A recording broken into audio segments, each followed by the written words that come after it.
Good morning everyone, welcome back to my channel KM family. নতুন একটা ভিডিওর সাথে তোমাদের সকলকে অনেক স্বাগত আর অনেকটা ভালোবাসা। গতকালকে ভিডিওটা এখানেই শেষ করেছিলাম আর এখান থেকে ভিডিওটা আবার শুরু করছি। ঘড়িতে এখন বাজে 11টা বাজতে 5 মিনিট বাকি, 5 মিনিট না একটু বেশি, 7 মিনিট মতো বাকি। আর এখান থেকে ভিডিওটা শুরু করছি। আজকে উঠেছি তখন 7টা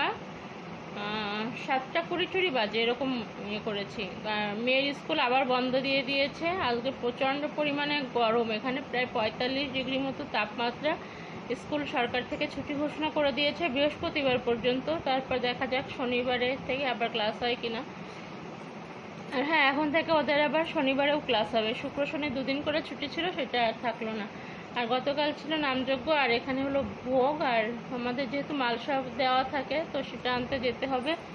আর যাব, এই গরমের মধ্যে ইচ্ছা না থাকলেও যেতে হবে। আর এখন ঘর থেকে না বেরোতে না এমন একটা হয়েছে, কোথাও যেতেও যেন ভালো লাগে না। আর পাখার আওয়াজে কতটা কথা বুঝতে পারছো জানি না, কিন্তু পাখাটা বন্ধ করে যে কথা বলবো সেটাও সেরকমও কোনো পরিস্থিতি নেই। আর গতকাল রাতে ওখান থেকে এসে না আর ঘরটারও মুছিনি, যাওয়ার আগেও ঘর মুছতে ইচ্ছা করছিল না, তো সেজন্য সকালবেলা আজকে ঘরটারও মুছতে হয়েছে। ঘর মুছলাম, বাসন মাজা, জামা কাপড় ধোয়া, বাথরুম ধোয়া, স্নান করা, পুজো সব কিছুই কমপ্লিট হয়ে গেছে। এখন মাছে নুন হলুদও মাখানো রয়েছে, তেলাপিয়া মাছটা রান্না করব।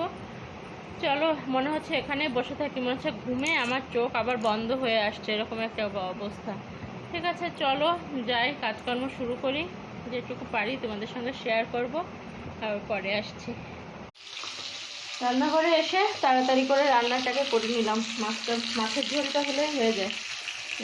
মাছটা ভাজা হয়ে গেল। আর এই ব্যক্তি এখানে বসে ভাত খাচ্ছে, ও দেখো ভাত ধরে দিলাম, ওগুলো মাছ কিছু হাত দিয়ে খেয়ে না, এখনো খাওয়াই দিতে পারছি না, যা গরম। তাড়াতাড়ি করে রান্নাটা করে বেরোতে পারলে হয়। টক ডালটাও হয়ে গেছে, যে টক ডাল হয়ে গেছে। তাও ব্যাক ক্যামেরা করি। পাতলা করে তেঁতুল দিয়ে টক ডাল। আজকে আর আম পাইনি, নিচে আর আম পড়েনি, গাছ থেকে পেড়ে নিয়ে আর টক ডাল বানাতে না মায়া লাগছিল সেজন্য। আর এটা হলো নিম বেগুন ভাজা, আর মাছ হাফ ভাজা হয়েছে। আর ওনাকে একখানা মাছ ভাজা দিয়ে ভাত দিলাম। হচ্ছে মাছ ভাজা দিয়ে ভাত খেতে যে আমার কি ভালো লাগে। আর এই যে এখানে বাকি মাছ ভাজা হয়ে গেছে, মাছের ঝোল হবে, মশলা করাও হয়ে গেছে। এটুকু মাছের ঝোলটা নামাতে পারলে আপাতত রান্নাঘর থেকে ছুটি, বুঝলে? ঠিক আছে, চটপট করে এগুলো করে নিই। এর অবস্থাটা দেখো, কখন থেকে এই ভাত কড়াইটা নিয়ে একবার এ পাশের থেকে ও পাশে আর ও পাশের থেকে ও পাশে, আর মুখের ভিতর দিয়ে দেখা, একটু হা করে দেখা দেখা, মুখের ভিতরে টুপলা করে নিয়ে বসেই আছে। আধা ঘন্টা মনে ভাত কড়াইটা নিয়ে বসে আছে। নেই টুপলা। এখন খেয়ে দিয়ে পড়তে পারবে, পড়তে বসলে তারপরে যদি ডাক দিতাম যাই এসে খেয়ে যা, তাহলে হয়ে গেল পড়া।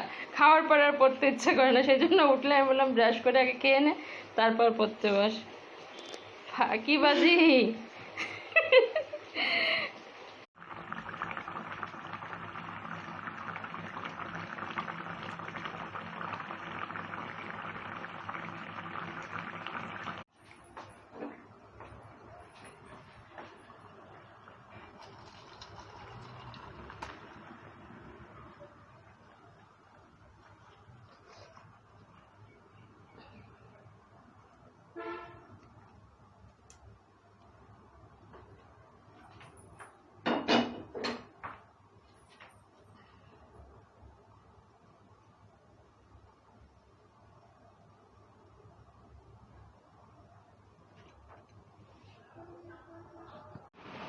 আমরা রেডি, এখন যাব ভোগ খেতে, বুঝলে? এই শাড়িটা পরলাম, আমরা যাবো ভোগে। আর ওই যে উনি রেডি হচ্ছে, চলো ওখানে যায় কথা দেখা হবে। ঠিক আছে,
গতকাল আর কিছু ভিডিও করতে পারিনি, ওখান থেকে এসে এত ক্লান্ত লাগছিল দুপুর রোদে। আর এই দেখো গাছের আমের অবস্থা দেখো, এগুলো হলুদ হলুদ হয়ে গেছে, দেখেছো?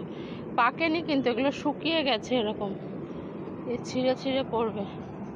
যে কটা আম আছে এখানেই, বুঝলে, ওদিকে আর কোনো আম নেই। আর এই দেখো ট্যাঙ্কিতে জল উঠছে কীভাবে,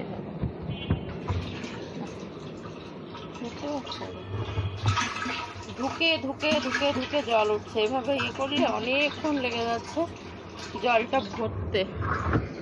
কি অবস্থা, জল পাবে কোথা থেকে? জল অনেক নিচে নেমে গেছে লেয়ার, যার কারণে। আর এই দেখো, এই দেখো অন্যান্যবার এদিকেও কত আম থাকে, আর এবার এদিকে ফাঁকা। উপর দিকেও কত আম থাকে, উপর দিকে সব ফাঁকা। আর এই গাছটায় মাত্র 3খানা আম আছে, ওই দেখো। এই হলো অবস্থা। যাই হোক, আজকের ভিডিওটা অনেক ছোট হয়ে গেল, কিছু করার নেই। যেটুকু পারলাম সেটুকু শেয়ার করলাম। এই গরমে এর থেকে আর কিছু ভালো লাগছে না। ঠিক আছে, ভিডিওটা আজকের মতো এটুকুই। Tata, bye bye. সবাই ভালো থেকো, সুস্থ থেকো, সেফ থেকো। ভিডিও ভালো লাগলে লাইক করো, কমেন্ট করো, শেয়ার করো। কেউ বলবে সকাল 10টা বাজে, মনে হচ্ছে মাঝ দুপুর। কি অবস্থা।